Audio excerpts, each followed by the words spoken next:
Okay, so I want to start with a scenario, Mm-hmm. and I think this is going to feel uncomfortably familiar for a lot of people. Mm-hmm. You walk into a room, or maybe, you're introduced to a friend of a friend, Right.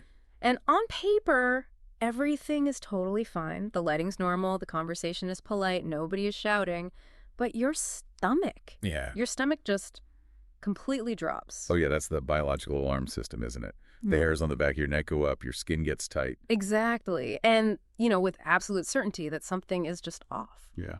But here's the kicker.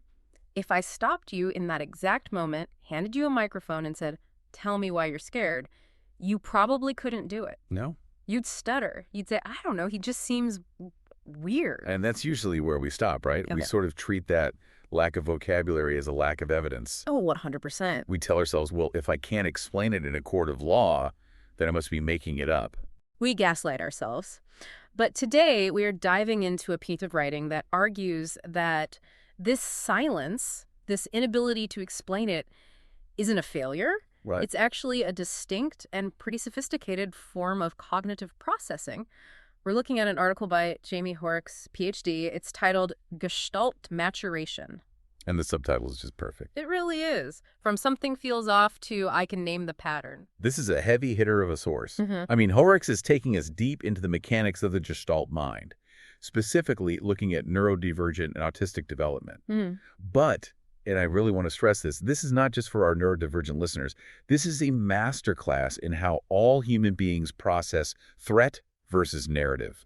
Well, the mission for this deep dive is to look at what Hoerricks calls epistemic sovereignty, which, I'll be honest, when I first read that, it sounds like something I'd need a degree in philosophy to understand. It sounds incredibly dense, yeah, Yeah. but it's actually it's incredibly freeing once you get it. It's about the journey from being a child who feels threat without grammar to becoming an adult who has narrative control. Wow. It's about how we go from that vague feeling of wrongness to having the precision to say, no, I was right all along, and here is exactly why. So let's get into the Gestalt part of this first, because I think for a lot of us, when we hear autism or neurodivergence, our brains just, they immediately jump to the standard cultural script, the medical model. Which is almost always framed around deficits. Deficits, right? You hear words like delayed, or missing social cues. but he's broken. Yeah, that's that perpetual latecomer myth that Hoerricks really digs into.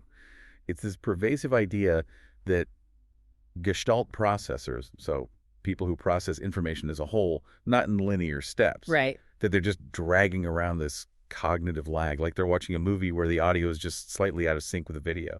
And the assumption there is that the lag is just emptiness.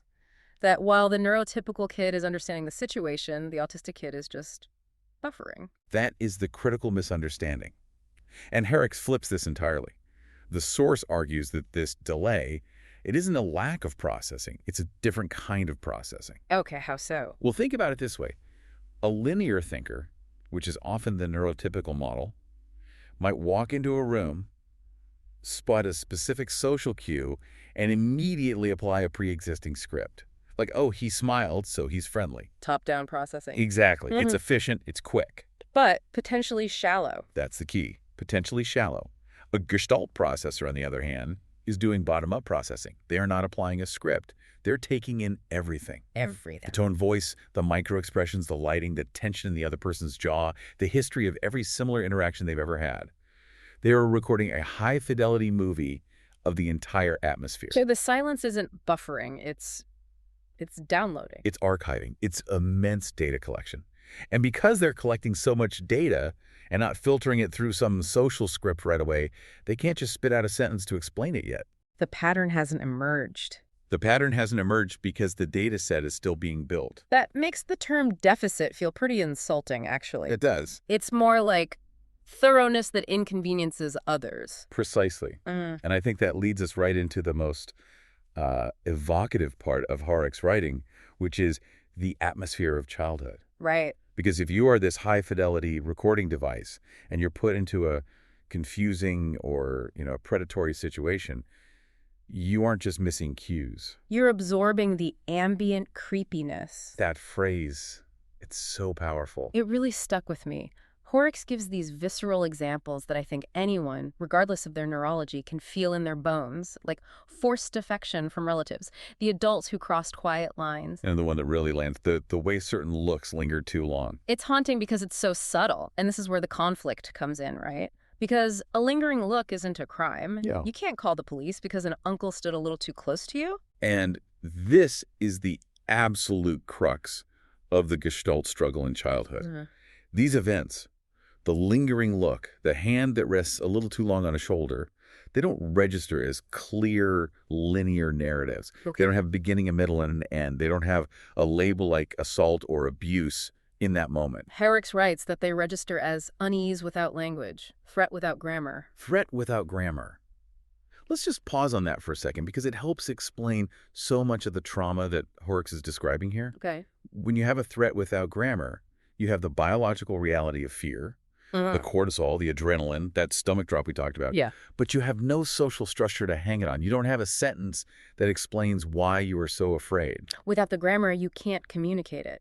And if you can't communicate it, the adults around you, who are obsessed with politeness and linear narratives, they tell you it's not actually happening. Which creates this terrible split. The child's body is screaming danger. The adult's words are saying safety. For a Gestalt child who is recording all of this, that mismatch becomes part of the data too. They learn that their internal alarm system is, rude or wrong. So they're told they're socially awkward or missing the cue, when in reality, they might be the only ones accurately reading the subtext. They are reading the energy of the room, while everyone else is just reading the etiquette of the room. Okay, so before we get to the maturation part of this, the hopeful part, Right. we need to talk about the scope section of the article. Because Hoerricks does something really interesting here. The source explicitly lists what this article is not about. Yes, and this is crucial because usually when we talk about creepy uncles or lingering looks, we immediately pivot to sociology. Exactly. We talk about the patriarchy, we talk about the male gaze, or the specific vulnerabilities of trans youth. All very important topics. Of course. But Hoerricks says, stop. This isn't about men. It isn't about desire. It isn't primarily about trans visibility. And I have to ask, why strip those context markers away? Aren't they relevant? Well, they're relevant to the experience, but they can distract from the mechanism. Hoerricks wants to look at the machinery of the mind itself. Okay.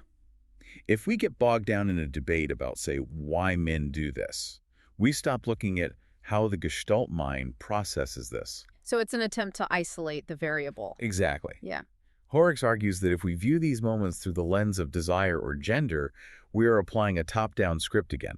We're projecting adult concepts onto a child's confusion. That's a great point. A child doesn't know about the patriarchy yet. A child doesn't understand sexual desire yet. The child just knows threat. Right. The child is experiencing raw, unformatted data. And Hoerricks wants to stay in that raw space to understand how that data eventually becomes wisdom. If we rush to label it toxic masculinity, we skip the crucial step where the child actually learns to trust their own perception first. Okay, that makes a lot of sense. It's about the cognitive journey, not the sociological one. So let's look at that journey, the Gestalt maturation. This is the pivot from I don't have the words to I know exactly what you are. This is the hopeful part of the deep dive. The latecomer finally arrives.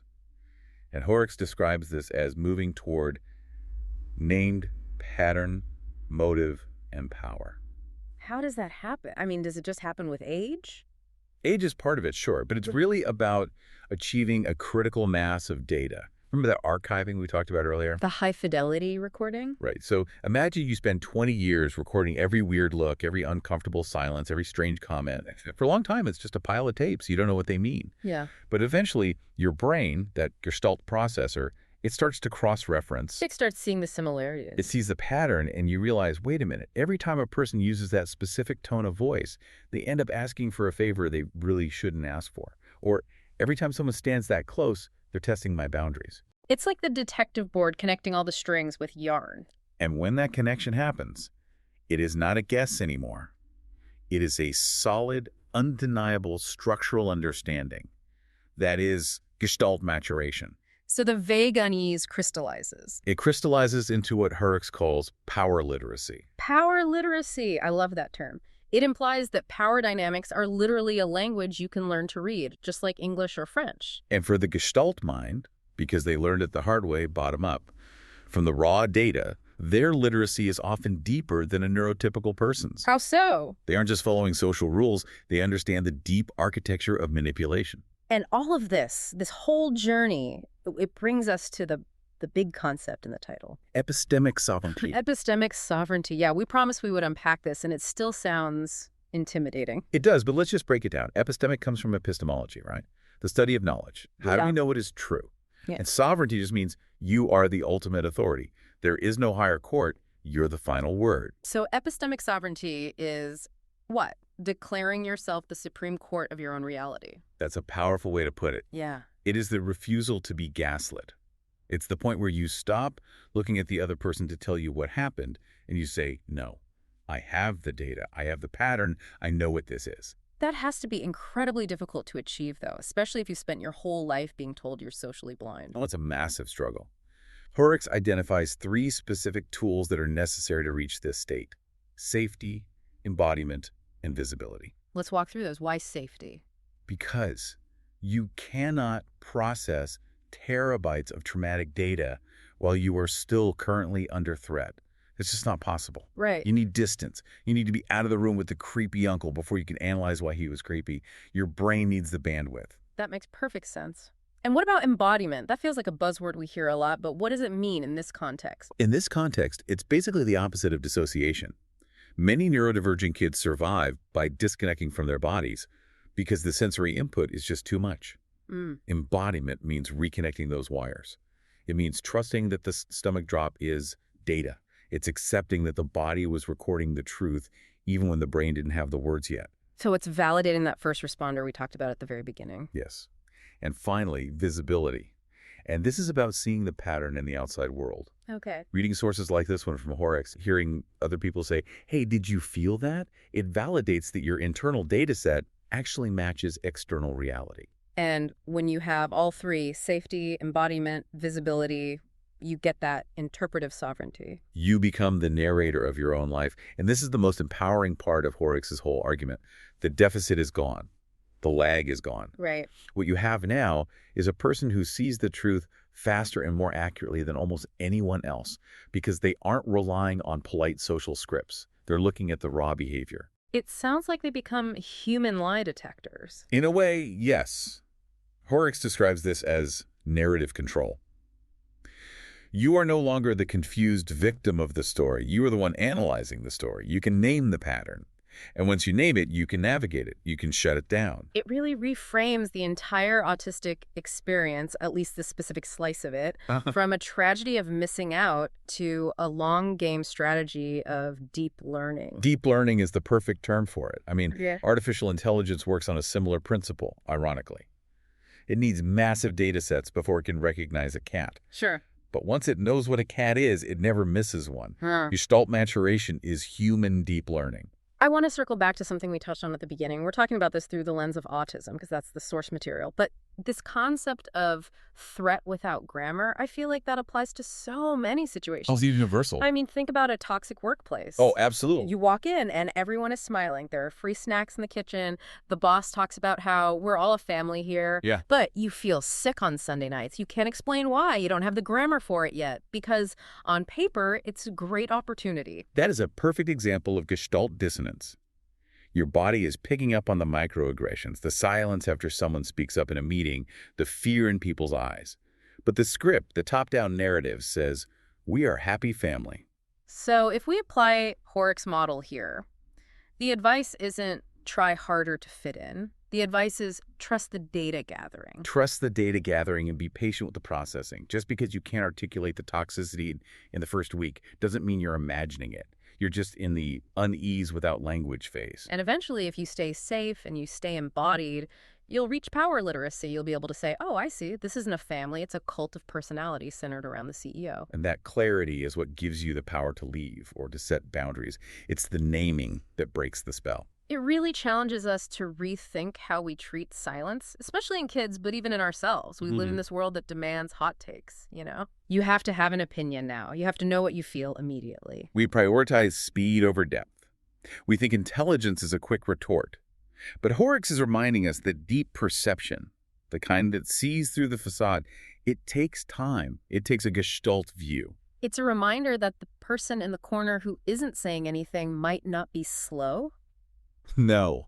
They might be the only one actually paying attention. They might be writing the most accurate history of the room.